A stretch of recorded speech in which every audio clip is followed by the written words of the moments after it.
Greatness. Greatness. Greatness. What's up, YouTube? We got another amazing podcast for you today. It's called The Waiting. Talk about what do you do in the midst of waiting. Maybe God has called you to do something. Maybe you're waiting on a spouse, a job, an apartment. Maybe you're waiting on a career change. Any time in our life where we felt like maybe God has called us to do something or told us to do something, and we're waiting. What do you do in the middle of that waiting? We got a guest on the show, someone that we brought into the Renewing the Mind Clinic, and how that whole process looked like. What did the 3-year journey look like? What did it look like on her end and on our end? And how God showed up in the middle of our waiting. The Lord is in the waiting. So keep the faith, keep trusting in God, give it a like, a thumbs up, ring that bell so you can get notified when we drop more content. And as always, share this or send this to someone that's maybe currently in the waiting. All right, let's start. Welcome to the Renewing the Mind podcast. I'm your host, Tyler Sanchez, joined with me via Zoom, my dad, Dr. Raul Sanchez. How you doing, Dad? I'm feeling amazing. Like back in the day at NDSU, we had a saying, those that stay will play. Those that play will be champions. Once a champion, always a champion, baby. Let's go. And there's the weird ring kiss.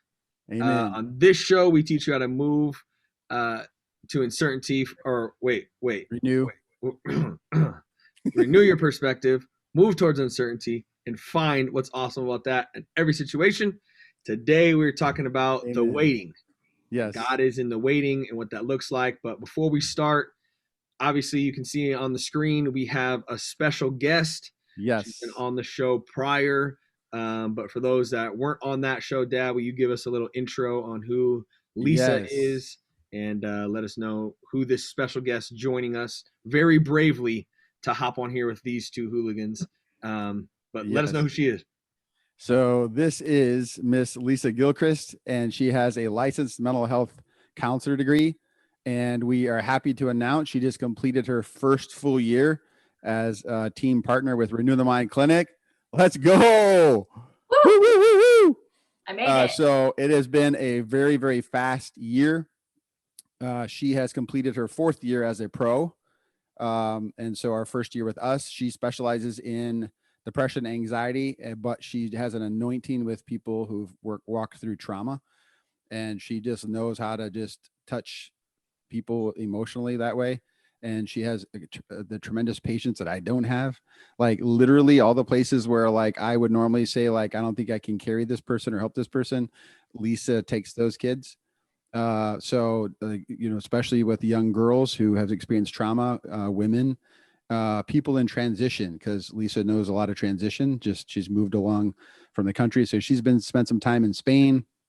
She, as an interpreter, is a teacher in other countries. She plays field hockey and is a really good athlete. Played softball. She can hang with the boys. She's going to be on our archery team, helping 12-2 outdoors in May. We just love her, and she is literally an answer to prayer. And the first time we told her that, she told us that, and we were like, "You can't steal my line, like." You're our gift. And she was like, wait, what? Like, no, y'all are my gift. And so we're here to tell you that story tonight about the waiting. It's amazing.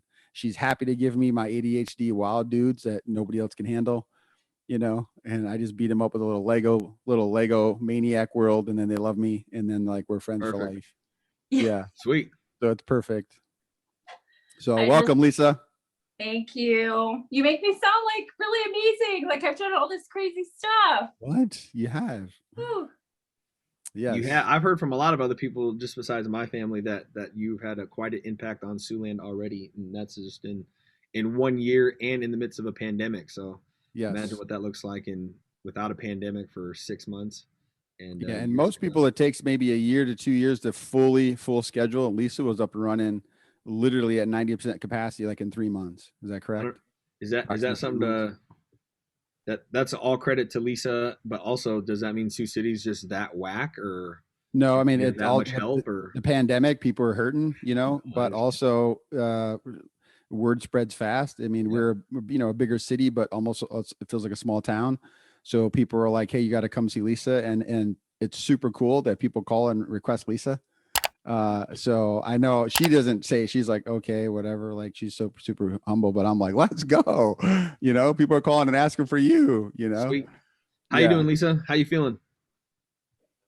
Well, I knew that question was coming. So in fair fashion, I'm equally excited and terrified, but really mostly grateful. Perfect. I'm really, really grateful. That's Sweet. awesome. Anything That's you want to awesome. say before we get started?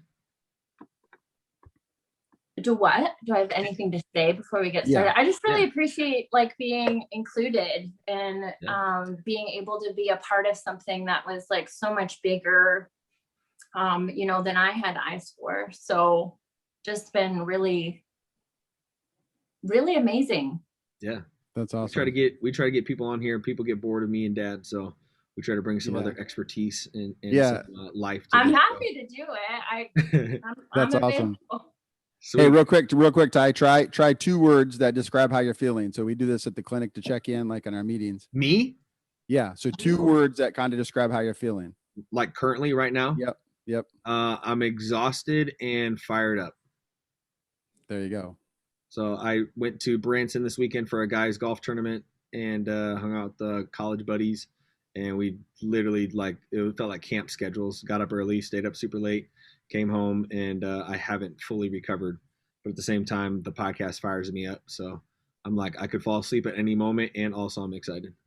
Yeah, and just a quick aside, like if you're at home and you're trying to figure out how you can check in with your spouse or check in with the kid who's real quiet, if you teach them those 2 words, it takes the pressure off to just nail exactly how you're feeling. So we did that one time, and I come around the corner out like long 10-hour day, and Lisa just real quick caught me off guard, and she's like, "Quick, 2 words," and I was like, "Fatigued and excited." And she's like, "Excited?" I'm like, "I'm gonna go home and ride my bike." Excited the day's over. It's really helped. It really helps. Yeah, Sweet. it really does. Get that one. Yeah. Cool. We're talking about the waiting. The Lord is in the waiting. God is in the waiting. We're going to talk tonight about obviously the story of Lisa coming here, but the bigger picture and obviously the practical principles that we're going to talk about is more for just when maybe you have God spoke a calling over your life, God told you something, God asked you to do something, you felt like it was time to do something, but then the pieces just didn't really line up immediately. And I think we've all been there, maybe not hiring another psychologist, maybe it was moving to another city, but then the housings fell through, or God's telling you to have another job, but then you just couldn't find the right one. God told you to get married, but you can't find the right spouse.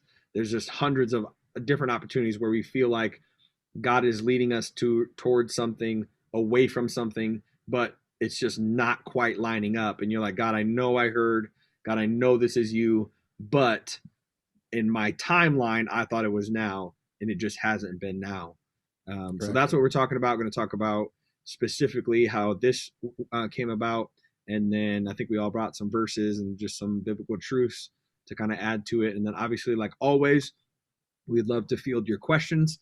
So make sure you're hopping into the comments. If you like something that was said, let us know. You want some more detail on something that was said, or maybe you have a situation, any sort of comment. We want this to be multiple conversations, not just with us, but also with the people watching. So hop into it, Dad, get us started.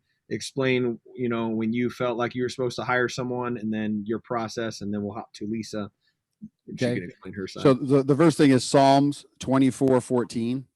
Psalms 27:14.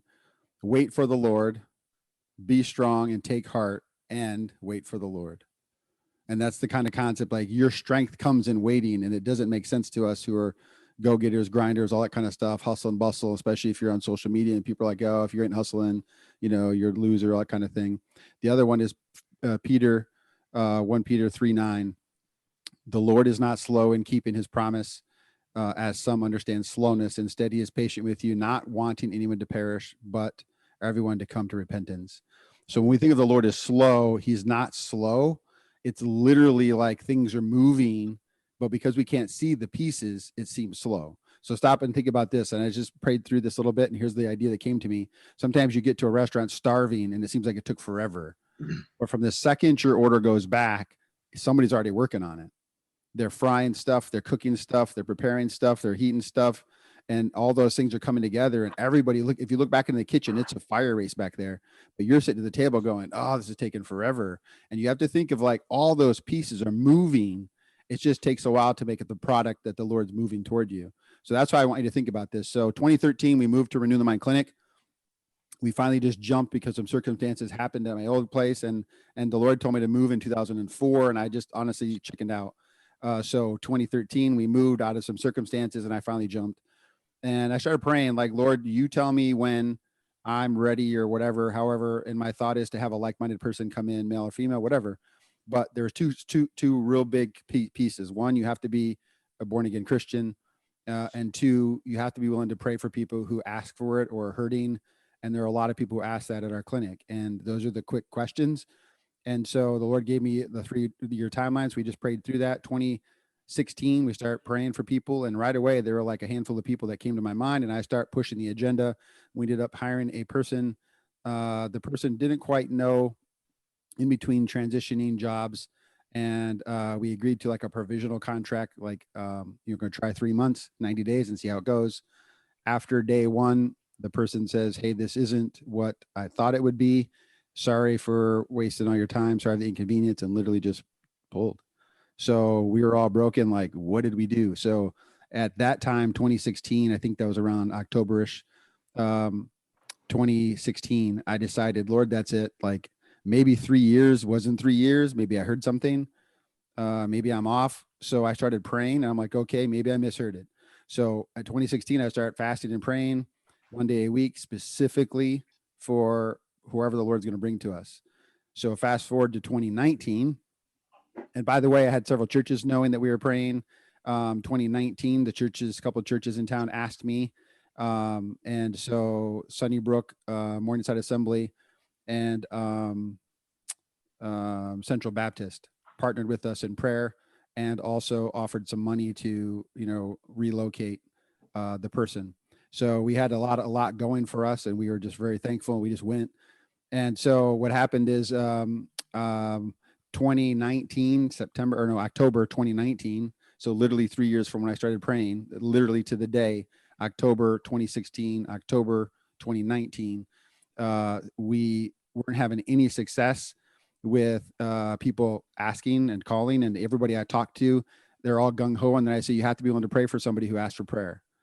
And they're like, I don't think I could do that. So that was a no to me, because those are the things I feel like the Lord asked me.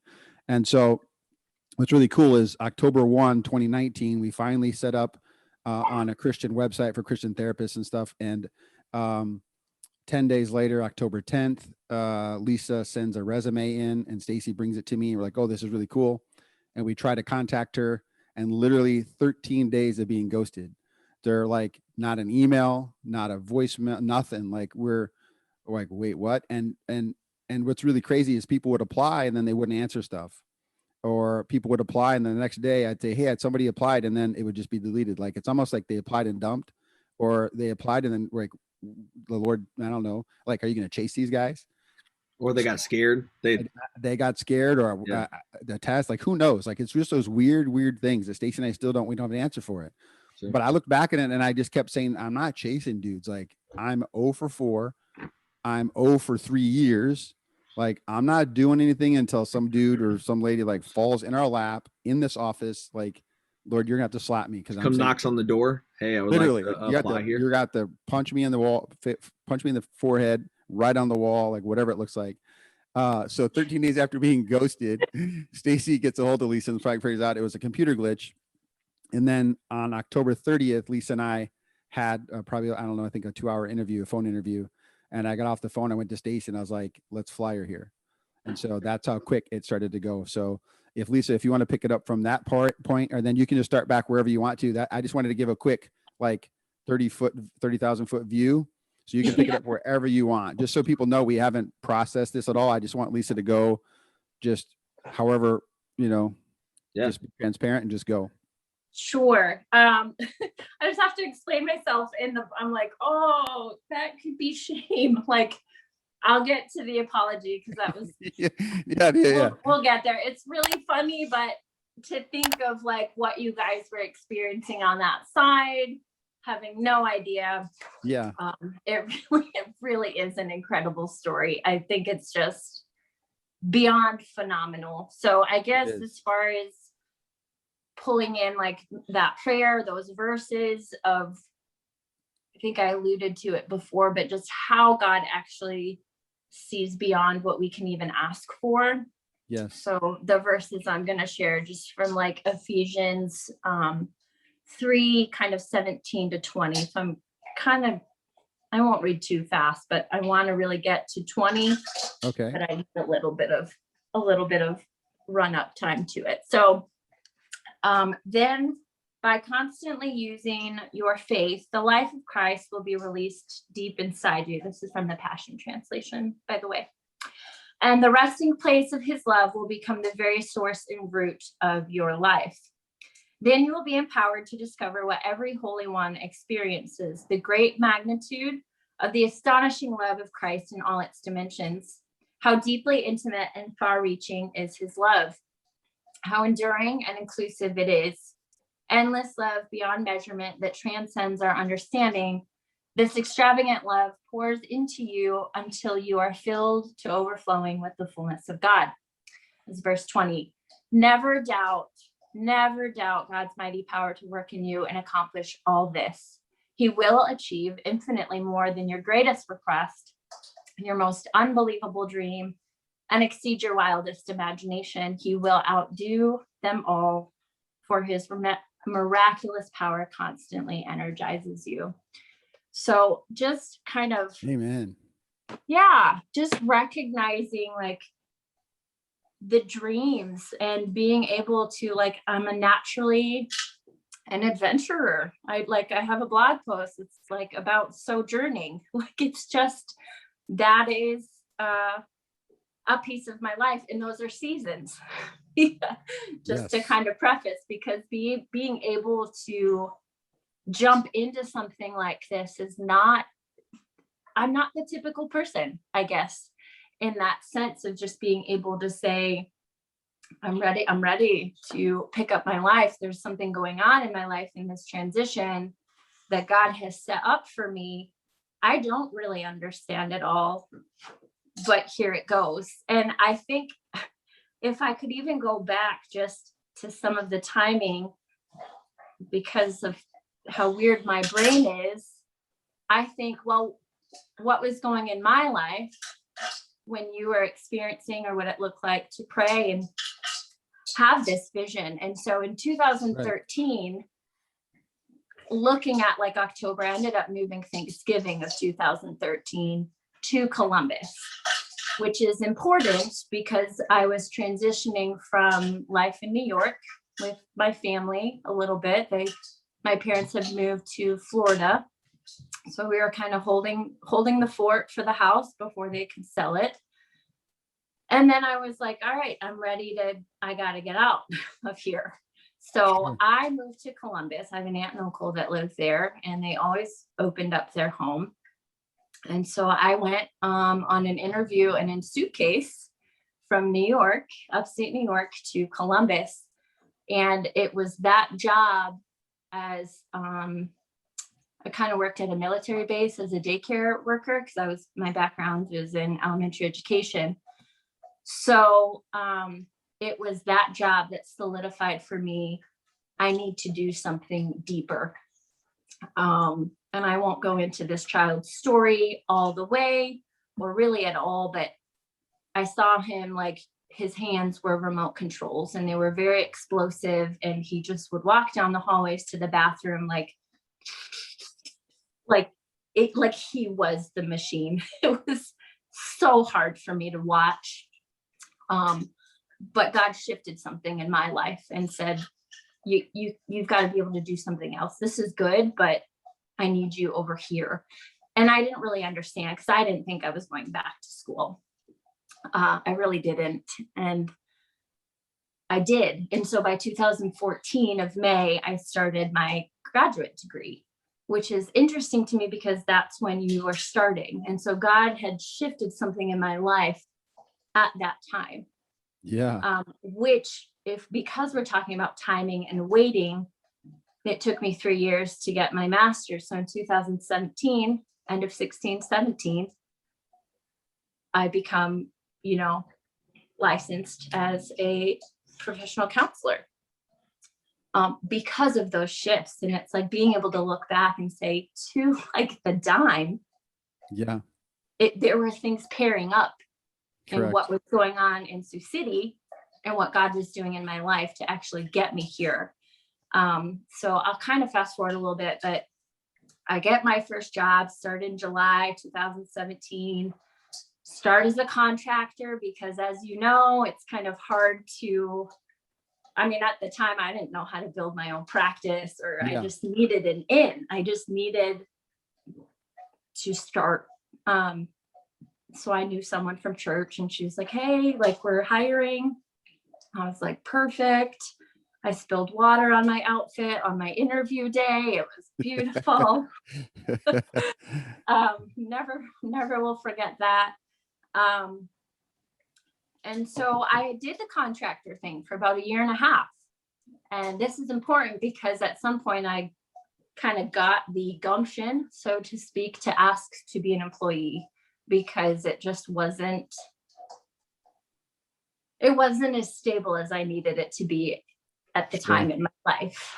And it just didn't work for contract, because it was like, you get some, but like if no one came, you weren't making any money. And so you'd be there all day, but you wouldn't be making that money.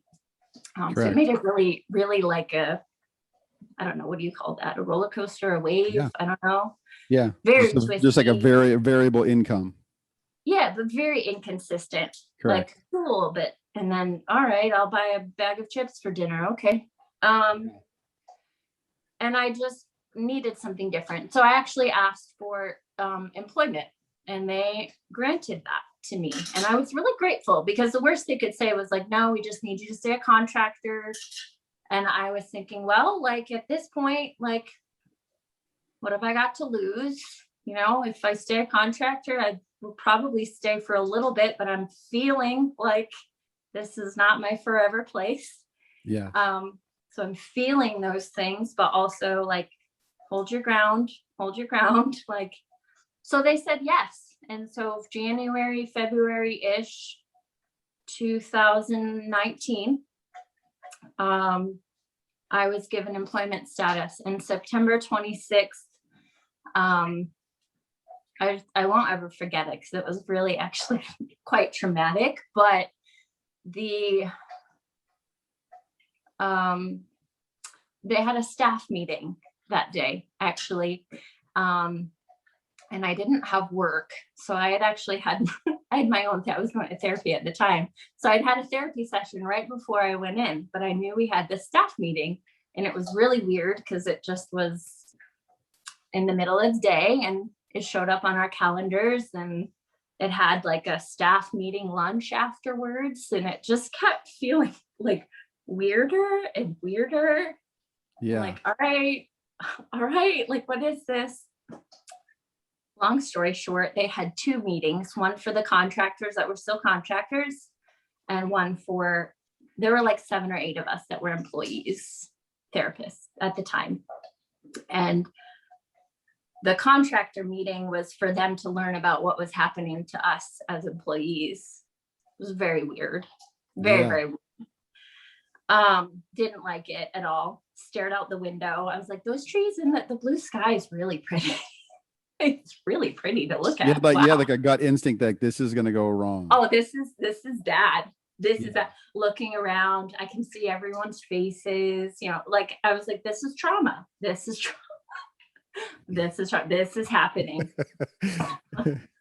Yeah, your gut starts to take over for your head, and your head just starts. Oh my gosh. It helps me relate, but it's just, it's one of those, like, here it is. Okay. It awfully feels like an awfully lot like I just lost my job. So that's September 26th. You mentioned putting on this ad. October 1st. I feel like I'm saying way too much, but no, you're good. Good. You put the ad up, Stacey puts the ad up like October 1st, right? So yes, 5 days after I just found out, my world had really, really changed. So I'm traumatized, but also like, oh my gosh, this is like my free pass out. Like, I can go if I have to, need to. Yeah. I won't say there were moments of like, the process of like, well, there's like, it's Columbus. There's like so many centers that you could go to. And I'm just not that person. Yeah. I'm like, I gotta go. I gotta like adventure. God has stuff for me to do other places. Like 7 years is a big deal for me. That's the longest I'd ever stayed anywhere. So it was a big deal. But I also found out, like, you have to understand, I deleted all of the emails that would come in, but I went, the website was christianjobs.com. And so for years, I got in like little, like, hey, do you want to be a worship pastor? Do you want to be like a camp counselor? And I'll be like, no, delete. So I just deleted them every day. Yeah. But when I quote unquote, lost my job, I could have been, I could have gone back to contracting, and I would have like started a whole new contract. And contracting is you only get paid when people come to see you. An employee is you have a stable salary. Yes, it's an agreed upon, but it's stable. Yeah. It's consistent. And there's so like as a contractor, if you don't work, if people don't show up, you don't get paid. Right. But you might stay there all day and only have 4. And I was tired. I was tired of it. I didn't even mention that I worked from 10 in the morning till 9 at night, but that's a whole nother story. Long hours. Wow. It was really messy. Wow. So October 1st, so I'm getting all these emails, but they're not really like anything I'm interested in. It's just something I did because I had applied for like a different job like way back and I didn't get it. And that was God too. But I just never told the emails to stop. So that weekend, right, because that was a Thursday, and I don't know what October 1st was, but I actually purposely went to the website and I typed in like mental health counseling. Yeah. There were 4 jobs for like a nurse. What is that? They don't do mental health counseling. Like, I'm not a nurse. And I'm not kidding you, Renewing the Mind Clinic was the top on the list, but then there were just some other stuff. And even though it was the only one, it was like highlighted in yellow, like so bright, like here it is. And it was like the weirdest feeling. Like a sign. I had nothing to like match it with. I mean, I looked at it so fast, I thought it was Illinois. I told people I was moving to Illinois because I didn't look. And I was like, that's an the A. Other Iowa. That's an A. That's Iowa. I thought, oh, that's even farther Midwest. Okay. Yes. What is this?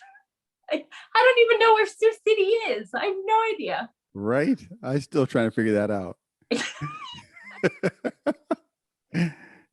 But that, I don't know if I quite finished the story, but like the experience of how that occurred in the literal, I think Stacy said it was only running for like 2 weeks or something like that. Yeah. So getting my resume by the 10th and really sitting with that idea and saying like, I'm going to give this a go. Like, I don't want to talk about it too much, but it was like, this is a hard decision for me. Yeah. And I don't want to, like I said, I don't want to spend time on that, but recognizing I hemmed and hawed, but I also knew gut wise, like I have to say yes, no matter what. They have to say yes because I'm coming. Yeah. No, yeah. Talk about what does that feel like in that, like, what are your emotions in the waiting and in the midst of it? You both hit on like the practicals, but like, what is the feeling inside? Like, what's the mental game? What's the thoughts? What's the contemplation? You know, I'm sure we've all said, you know, God, if you are real, you know, and this is where you're moving, especially, you know, waiting for 3 years or struggling, you know, Lisa, you did all the schooling and then now you're at a place where it's like, man, I did all this work and now I'm in a job that is really not paid off like I thought 3 years of schooling would, you know. Talk about that, the feelings behind it more. Well, I'm still working on figuring out my feelings. I mean, that, yeah. You caught me at a great time. That's why my questions are so good. Yes. Yeah. No. Yeah. No. Or if you don't think, Dad, go ahead, take off from there or something. One of you Yeah. two. Okay. So for me, my thing was that I know the Lord told me it's a 3-year climb, and I always use the word climb. Not that the Lord uses that word; that's my words. But I know it was 3 years. Like this is going to take 3 years, and I interpreted that as like I have 3 years to find somebody. And so I'm a go dude. So like my mom, you guys all know this. Mom always says, Mom, Stacy always says like, dad's all or nothing. He's either in or he's 10 feet out. And so like 3 years, like, okay, so clock's ticking. So I'm talking to people like, hey, we're looking for a client, like, oh, where'd you apply? Like, oh no, just kind of low key. Got to be a Christian, so how's that? Is you going to formally, yeah, we'll do a formal stuff once. I'm just going to coffee with somebody and then we'll start the formal. And then, so that's kind of how it went. And I probably informally talked to probably 10, 12 people, kind of brought probably 4 people that I remember into the office and had just a one-on-one interview. And I'm not, so look, I'm not judging people. You are who you are. You're where you're at. But the Lord said, you're different because you pray for people. And I literally put oil on people's heads and I literally pray for people. Like that's like, it's a church thing. And I don't push it on people, but people ask me to pray, or I'll say, hey, are you comfortable if I pray for you right now? And I'm not going to budge. And so my obedience is stubborn. Like when I know, I know. When I don't know, like I don't know how to do this. So after 3 years, and after we brought that one person in toward the tail end of the year, and it's almost like last minute 3-pointer, and then doink. I'm like, literally to have person walk away after one day of working with us. I was like, I look at Stacy and I literally wanted to cry. But my emotions don't come out that way first. It's just like ticked off, and Stacy's like, how you feeling? And I'm like, fine. She's like, how you feeling? I'm like, fine.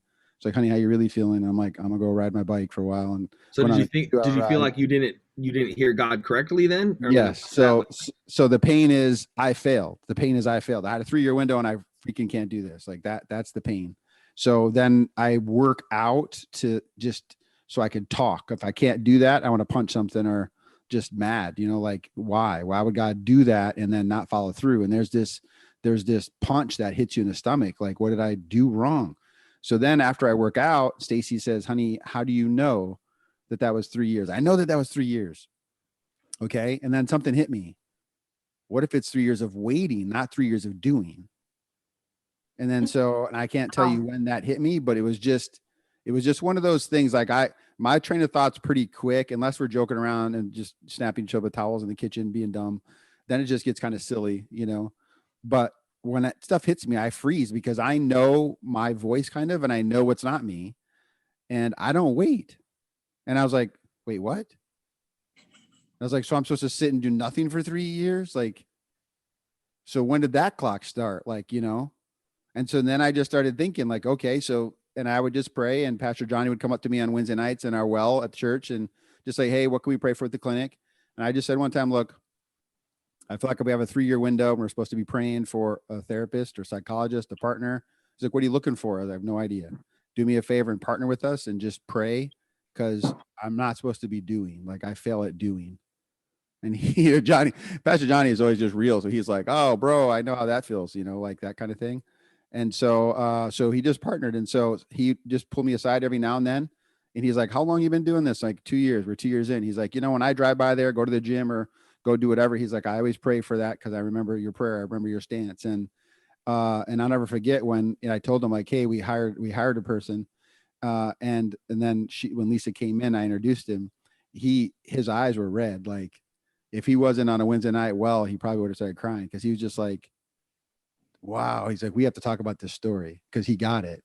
Like how do you wait? Like, what do you do? It's a process. Like, it's a process. And people say all the time, how'd you know? Like I didn't.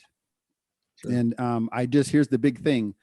Any inkling of like, this might work, I'm all in. Like, let's just get this dude here now. Let's get this lady here now. Like, let's interview. Like, when can you start? Like, what do you need? Like, I'm a go-do. I'm a pusher. And sometimes I push people over because I push so hard. And I realized like, Lord, that's not what the Lord asked. So from October of 2016 to October of 2019, I learned how to wait.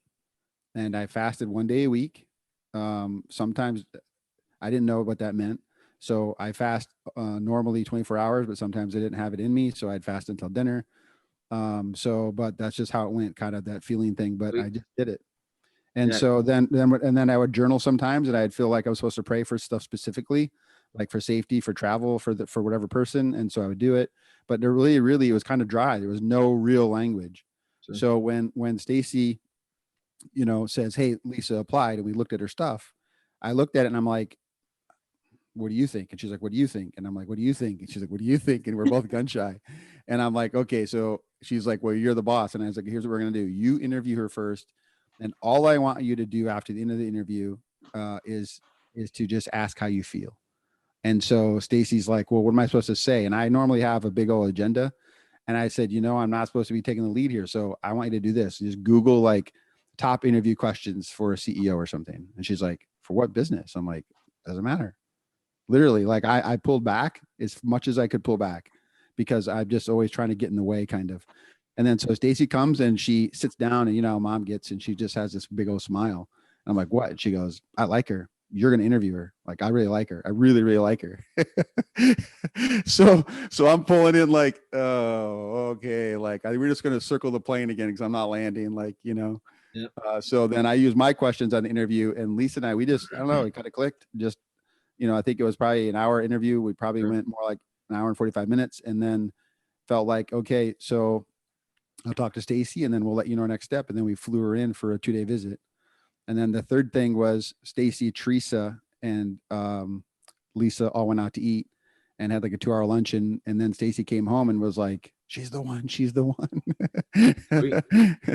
So it kind of, once it happened pretty fast. Then we went to dinner and then we went to lunch. And at the very end, I'll never forget this. We were meeting at Four Brothers, and we got up and I just shook Lisa's hand and told her, "Thank you for trusting us in the process." And she said that she was going to take us 2 weeks. She's like, "I'm going to just go home and pray about it for 2 weeks. I'm going to pray with my pastor. I'm going to pray, with my, family and stuff like that." And I just said, "Okay." I said, "We appreciate you giving us a shot, And then at the very end, she grabs my hand and she says, "By the way," she's like, "Why do you want me?" And I knew right then and there, I was like, "Thank you, Lord." That was the Lord's confirmation, because it's such a small question, like, "Why do you want me?" But the Lord told me that this person would be really humble. And the fact that Lisa is like this one that we flew from across a couple of states and we already offered her the job. And she said, "Why do you want me?" That was the Lord confirming to me like her humble heart. And so that was that. Sorry. That was my blessing for waiting and just being obedient instead of me just trying to find a pushy, strong person that, like this person works out, this person does that, this person has a business, this person, like, that's who I want. Like the Lord just circled back full circle and said, "I'll cover it." I think if this is an amazing, incredible story. And I think if we're watching and listening to this, I think looking back, you can see that, man, what if you would have jumped within that 3 years? What if you would have hired someone? Yeah. Not that it wouldn't have worked out, or not that it would have been a train wreck, or the business wouldn't be functioning, or people, but it wouldn't have been God's hand upon the whole process. And Correct. I think sometimes that we try to do what is good or what is even okay, and not necessarily what is godly. And we all know the answer, that godly is better than good. And so I think that's the key that we have to realize, is that, the process would have been so much easier if God would have told you, "Hey, you're going to hire someone in 3 years. So just chill," but that's, for whatever reason, that's not how God works. And so in the midst of that, that's where we got to fight, claw, pray, fast, wisdom, not go by the practical things that seem to be making sense, and really hear the single voice of God in the midst of all of that, whatever that process of waiting looks like. Got a couple things here. And this is where you circle back, because when I hit the 3-year thing, I keep asking myself a lot of times, that's why I journal so much, just so I can go back and look at the notes. But my thing was like, did God say wait 3 years, or it'll take 3 years? Or looking back, he just said 3 years. And my prayer is this: "Lord, how long do I have to wait for somebody? Look, how long do I have to tarry?" Like that kind of concept. 3 years. Well, the other thing is too, an ending. And I'm not saying it's your fault, but some of your just let's go, like you said, maybe Always. You should have took time and prayed about that. And maybe Correct. God would have said earlier, but you just heard 3 years and you said, boom, let's move, rather than taking time to really hear God. I thought about, I follow Oswald Chambers, And so I knew when we talked about this waiting, I looked up a thing back in January. And I'll just read this little paragraph. It says, there are times when you can't understand why you cannot do what you want to do. When God brings a time of waiting and he appears to be unresponsive. Don't fill this time with busyness. Just wait. The time of waiting may come to teach you the meaning of sanctification, to be set apart from sin and made holy, or it may come after the process of sanctification that has begun to teach you what service means. Never run before God gives you his direction. If you have the slightest doubt, then he is not guiding you. When there is doubt, wait. Yes, that's good. I'm like, man, that is so key, that God is not in the doubting. There's zero moments where it's doubt. You might not have all the answers, but you definitely have a direction. You might not know how long but there's still a go or a move or a stay or an apply. And that's what we have to hold on to. And until we get that, man, that's really difficult. Yeah, it's really hard. Couple comments here. Crystal said, how do you know the difference between heart feeling and head feeling? So the head feeling goes through checks and balances. Like I checked and I rechecked, and how do I know that I know that I know, that kind of a thing. And that heart feeling was what we call the gut. That knows the right answer 40% faster than your head. So you'll know the answer without knowing why. You'll know it feels right without knowing like all the checks, and you might have some questions, but it's 100% peace, no doubt. Yeah, I call that, I mean, it's the same thing as like spiritual discernment, that Holy Spirit, soft, that peace that, like we said, passes all understanding. It doesn't necessarily have to look practically, and the dots all don't have to line up, but sometimes you just know, and that's that. It's hard to explain, but that's that Holy Spirit. Mm-hmm. Go ahead, Lisa. Were you going to say something? Sorry. Well, I think a lot about being present in the waiting, and, recognizing, like, for many different reasons or experiences throughout the year, we wait for birthdays or we wait for Christmas, and learning how to be faithful in that waiting. And I don't know, just taking a moment to acknowledge. And the fun part for me was learning what that side was like for you, because I came in on something that I really had no idea, and I knew when I came here, I was like, there's no turning back. I'm coming. Right. I just can't I can't let them know yet, because I know that right thing to do is to present this before, my church, and wanting that blessing, and realizing like there is value in seeking that, and being able to say, you know what, like coming from that church and being able to just kind of transition membership in a sense, because even that, and the people that I've met through that, and the things that God has gifted to us in that waiting, and saying, please take all the Legos. I didn't tell you, but I ordered a Lego set because I was awesome. I was so like, I need in on this little sword fighting stuff. Yes, correct. Oh, go ahead. But yeah, it's just, thank you for waiting, and thank you for being willing to risk the process. Like, don't underestimate the process that God brings us through, whether we're a little bit fast or a little bit slow, or we're that's perfect, because like we think about this all the time. Like the Israelites didn't have to wait 40 years, right? But they did. Oh, no. So, like, I didn't have to wait 3 years. But if I would have understood that process, instead of just hearing go, like the gun's off, like I'm already behind. I have this thing where I feel behind sometimes, so I just go too fast, and that was on me. I get it, but like Tyler said, I could have said, right. Okay, Lord, I'm gonna take maybe 2 or 3 days and fast, and say, show me what that 3 year looks like. What do I need to do? Where's the entry door? Where's the start gate? I just felt like I was behind, and just boom. And so I'm looking for the right person. But the ironic thing to me, I guess I would want to say is, at the time, like because of the timeline and what God was doing in my life, unbeknownst to me. And I just think it's so cool. Like, hey, you guys were doing this, like this was happening in your life. And this is what was going on in my life, and how that so paired well. Like, I don't know that we could have planned that. God literally designed something new, knew you before you were formed. Yes.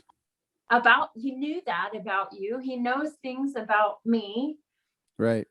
And about all of us, but to collectively honor, like, had you put that post in January when you had wanted to, I was not in a place to even look at that or think about that. So we have to remember, if it were 3 years before, I was only just graduating. Yeah, correct. With my master's, wouldn't have had experience behind my belt, and would have been a very different experience. But I can probably say with 99.9% certainty, had that not been God's timing, I would not be sitting here right now. Yeah. Guaranteed. Guaranteed. Crazy. It's just crazy. I'm gonna head to the comments a little bit. Esther says, I think it's really important that when you are the person praying during the waiting, pray. Nothing trumps prayer when you are the prayer. So, and that's what you and Mom did. I mean, that was constant. Jessica Dawn said, that is such a powerful and amazing story. I love how big God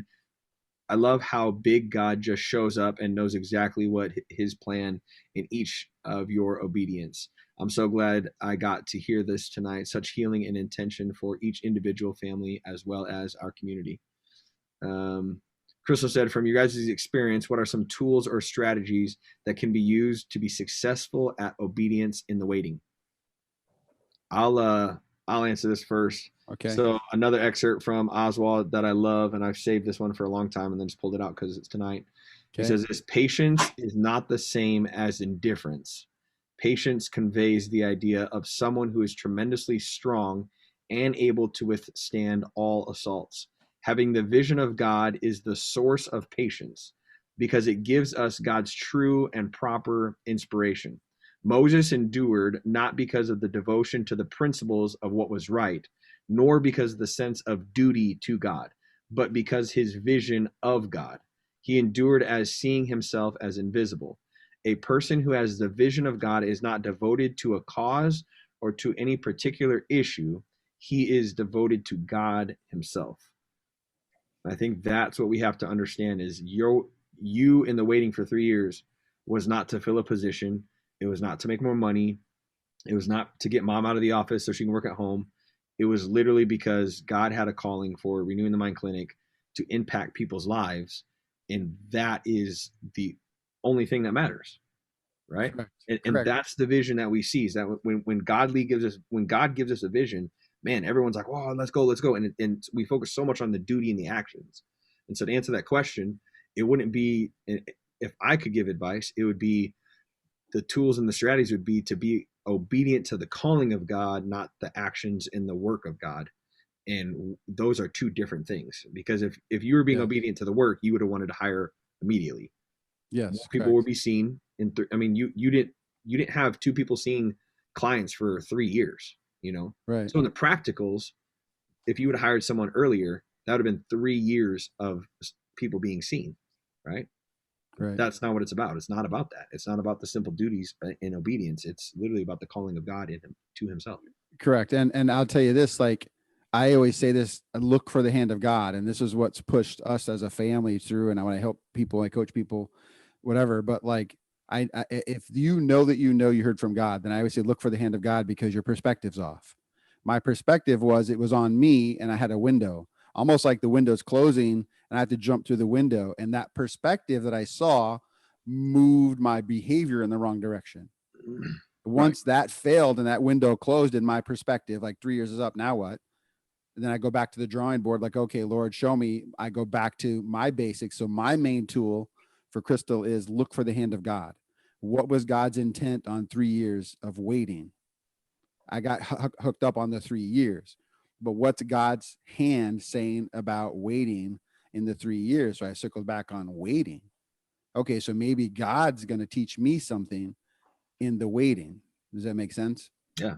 So now my prayer focus isn't who am I looking for. My prayer is like, God, where's your hand? So my eyes switched from that person would be great. She's amazing. I've heard great things about her. And literally I just reach out to somebody and say, I heard great things about you. You're a Christian therapist in Sioux City. Can we meet?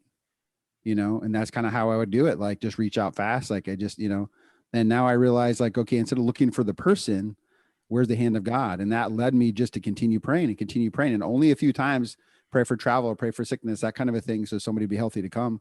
But mostly it was just pray. And I don't even know what I'm praying for. Like I just kept praying, Lord, I want somebody fervent in prayer. Did he freeze on your screen? He froze on mine. Yeah, he froze. Uh-oh. I thought for a second mine just like I thought we froze. Turn No. off. Nah, he froze.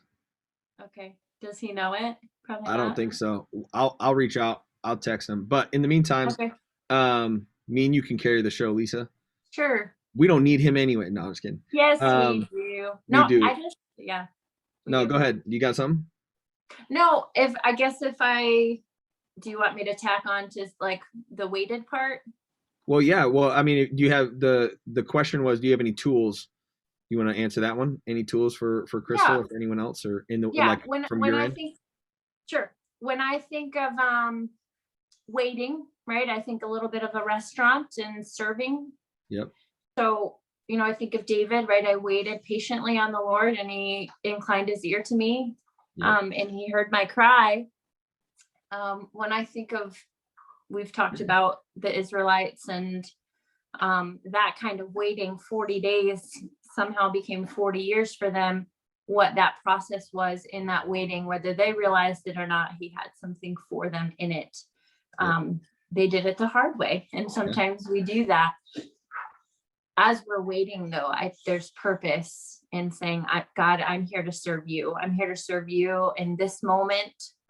I'm waiting on you for your hand to show up, because on my side, I knew that something was shifting. You know, you can kind of feel the atmosphere break a little bit, and just kind of knew like, this isn't my forever place. I need something to open up, but am I going to open it up on my own? And he literally, and under very strange circumstances, created that space for me to be able to do that, because he said, I have something more for you here. I can do great things with you anywhere, but as you wait for me, know that the waiting is going to, like, I feel like Ephesians 3:20, like he goes way beyond what we can see and what we can ask.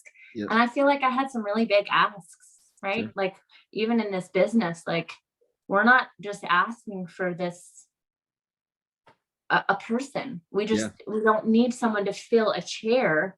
We need someone who carries, I don't know, I wouldn't have considered myself with like an anointing with trauma, but it occurs. And that's where it goes. And he's back.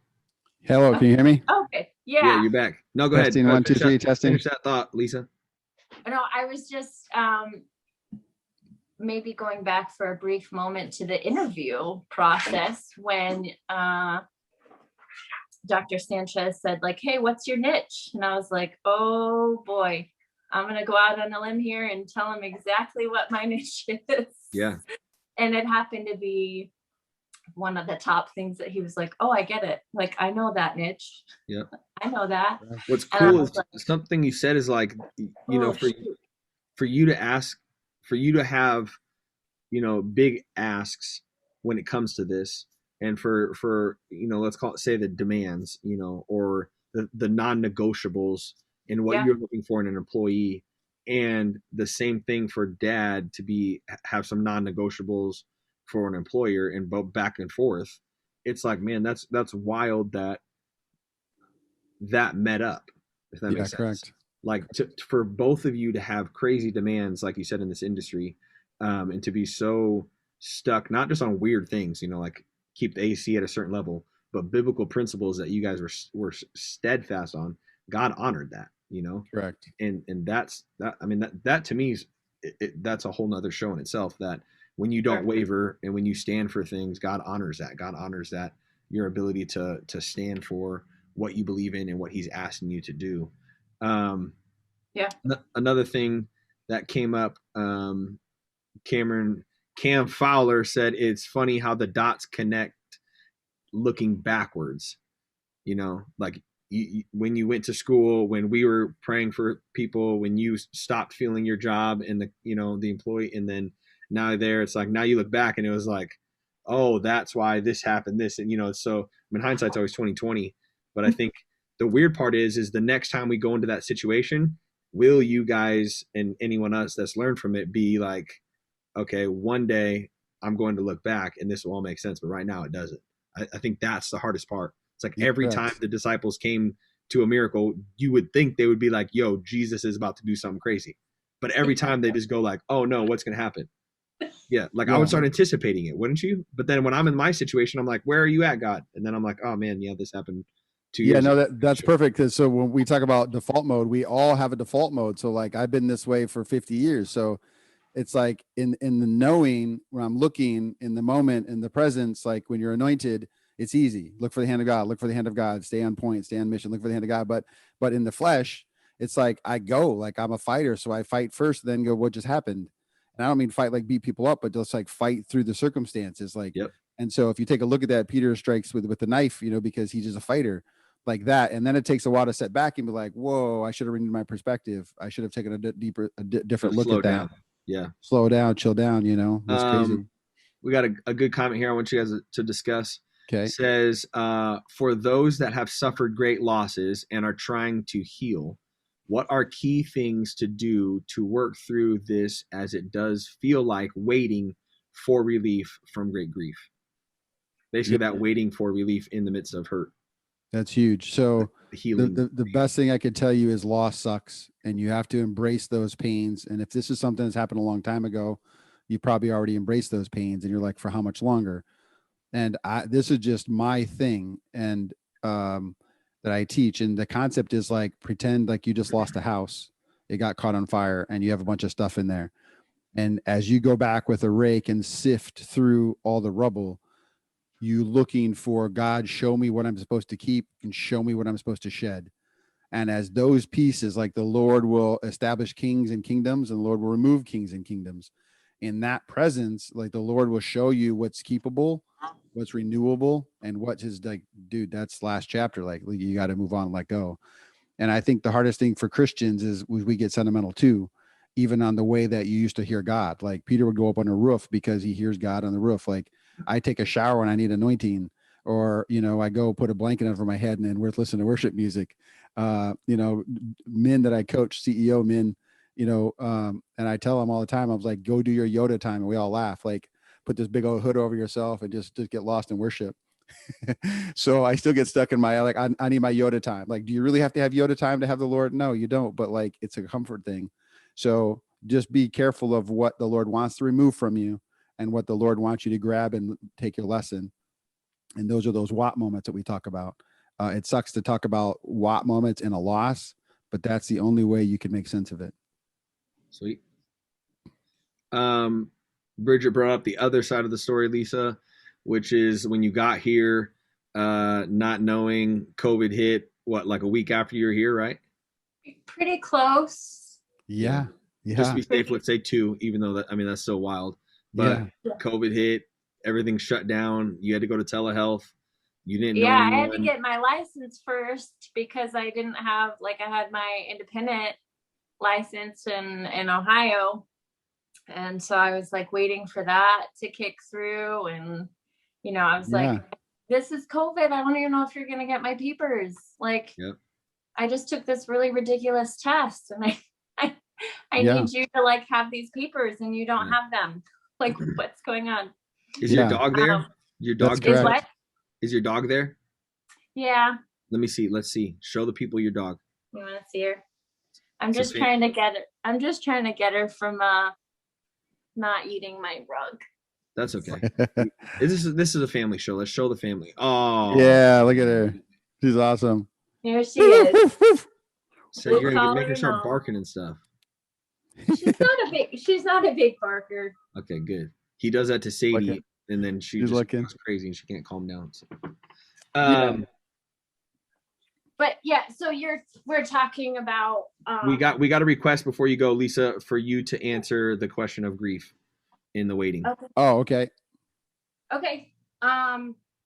So I guess I don't know if they want me to talk Read about the question again, Ty. Yeah, the basic question is, through suffering great loss and trying to heal, how do you through that, what does it feel like when we're waiting for grief, or sorry, from relief from grief? Okay, yeah, that's a. I've been hurt. I'm waiting for healing, relief. I'm feeling grief. That process, that waiting in the midst of that. Yes. In some ways, I would say there's a lot of disconnect that occurs when we experience loss and trauma, and so I imagine Dr. Sanchez as well, your dad, but you find the cognitive, knowledgeable piece of disconnect from the emotions of it. And sometimes we find ourselves on either side of those. And as a result, relief is not something that's really going to come all at once. I would say it's going to come in small pockets. Time and space are really two of my most favorite tools to support people in being present with them, because those are the two biggest things. And I guess by space, you could say distance or something of that sort. But time and space are actually what allow the gut, the nervous system, and our brains to kind of collaborate and cooperate together to actually feel. We tend to stay away from those feelings because they're overwhelming. So my encouragement is to chip away slowly, and on the front end, remember we're still alive. We made it through. Take it through slowly and feel it as you have the capacity to go there. Yeah. And if you don't have that, being able to acknowledge, like, I don't have that capacity at the moment, but I know that it's going to come. And just being able to seek support, whether that's another mental health counselor or just a solid person in your life that's not going to make it about them. Okay. That is going to be able to honor that and encourage a relief. It's a beautiful thing. I learned about it probably when I was like early 30s. Sweet. In a very strange way, but it was like, this is what relief, even just a small sliver, feels like. I want more of that. So sweet. I hope that makes sense. No, yeah, it did. Yeah, that makes perfect sense. And I'll just add a piece at the very end of that. So like when you feel relief, it doesn't feel like relief unless you contrast that with pain. Yeah. So as Lisa said, using her words, you got to chip away at those hard feelings, because the hard feeling is what, when you release it, allows you to feel the relief when you find the gratitude. And it's that yo-yoing that we either get stuck on cognitive, like Lisa said, or we get stuck on the feeling side, like Lisa said. So perfect analogy. Great job. Sweet. We hit our hour mark. All right. Any closing thoughts, remarks? I got a verse I'll end with. But last thoughts around the horn. So go ahead, Lisa, go first.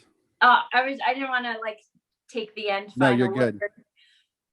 I just really, from my heart to you guys, but also knowing I'm now part of it, I really can't express how grateful this is and excited for what's to come and how it feels to be supported and to be able to support. That's something that's big in my heart. So it has been such a joy in the midst of some things that were like really sorrowful, because again, to know joy, we have to know sorrow. You can't just know joy without sorrow, Yep. or relief without pain. Yep. I wish I had better words at the moment, but I am so beyond grateful. No, that's amazing. I think we're the same way. I think the last thing to follow that up, Lisa, it's wild that even in the midst of waiting for 3 years, you going through a difficult work transition and coming, you would think that getting here, it would have been just smooth sailing. Like that's a whole nother show. But like you're waiting, you're diligent praying, dad's waiting and diligent praying, fasting.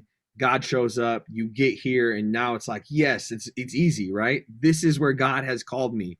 And then even then it's like, man, it still wasn't easy. You know? No, for a like, moment I was like, how am I gonna right. like Did I miss anybody? Right. Yeah, just nothing like a world global pandemic and United States like shutdown. People. Yeah, you can't even go to you can't even go just to the mall or like, I mean, it's just wild to think that like that's your relationship with God though, right? I mean, it's like you have faith, he answers, he shows up, but then it's the next thing that you need faith for, and it's that constant faith, God, faith, God, faith, God. That's how it's going to be until we get to heaven. But I just think that's wild that, it's like that we all had that, like, she's here, let's go. Global pandemic.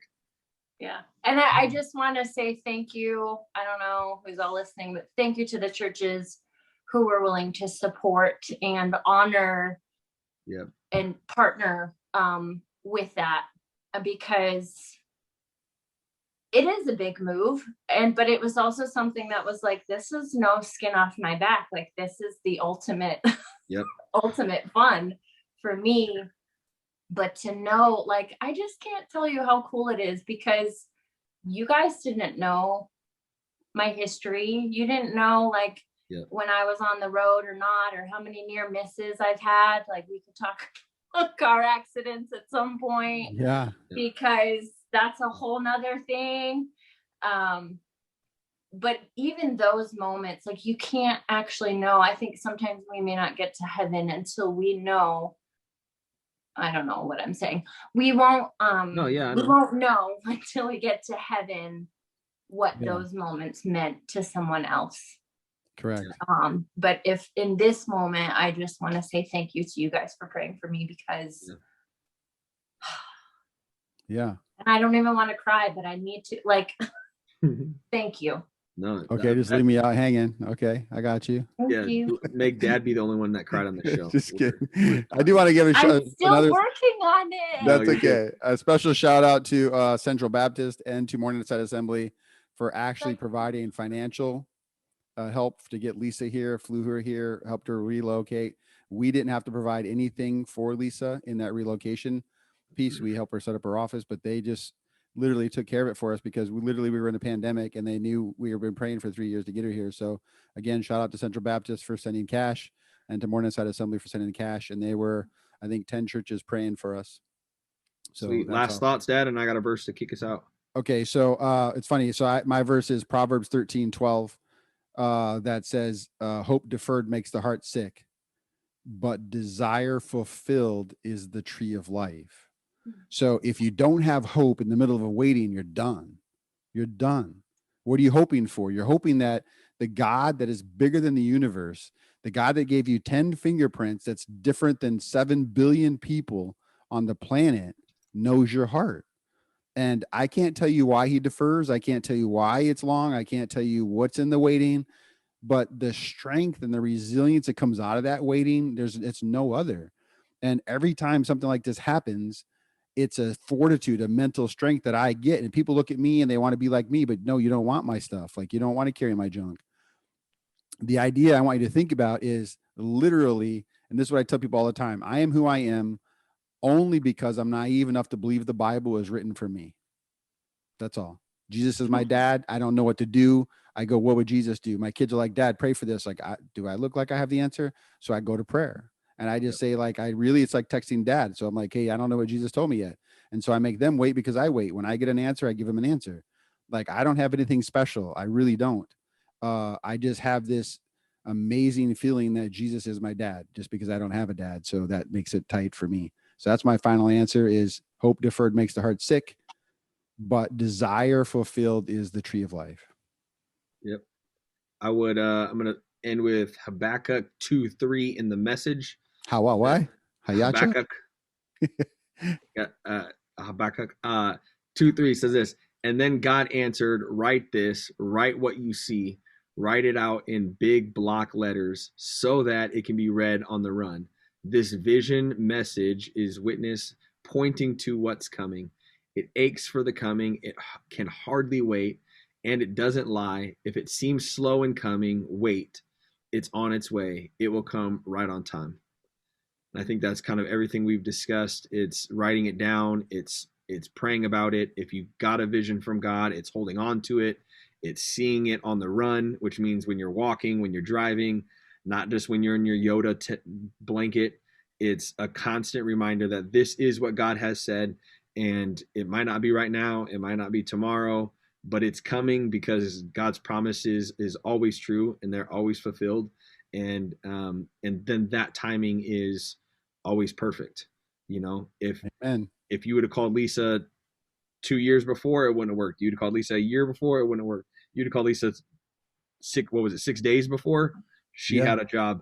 So it's like it's you know, I think Pastor Johnny always says, God's the God that is always late but shows up right on time. Yeah, that concept that, man, it seems late to us, but it's always on time.